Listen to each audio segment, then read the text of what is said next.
আমাদের বউ যারা আছে, এই খবরদার, আমি থাকতে তুমি কোনোদিন দ্বিতীয় বিয়ে করতে পারবা না। ইভেন বলবে তুমি আমাকে ওয়াদা করো, হাতে হাতে কি কি ওয়াদা, জান কি হয়েছে বলো। বলছে আমি মরে গেলে তুমি জীবনে কোনদিন বিয়ে করবো না, আমাকে ওয়াদা করো। এরকম মেয়ে বাংলাদেশে আছে না? মানে স্বামীর দ্বিতীয় বিয়ে সে জীবনেও সহ্য করবে না। ওয়াদা করো আমি মরলে তুমি সারা জীবন কুমার থাকবা, জীবনে আর বিয়ে করবে না। স্বামী বলে বাপ মাফ চাই, আমি বিয়ে করবো না। এক স্বামী, এক চালাক ছিল, স্বামী চালাক।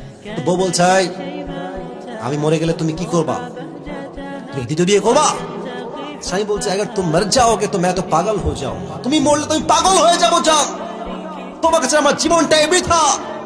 तो वो बोलছে ये मरने की बात छोड़ो, पागल होने की बात छोड़ो, तुम दूसरी शादी तो नहीं करोगे ना, তুমি দ্বিতীয় বিয়ে করবে না তো আমার? তো স্বামী বলছে ভাই আমি তো পাগল হয়ে যাব, আর পাগল যা মন চায় তাই করতে পারে।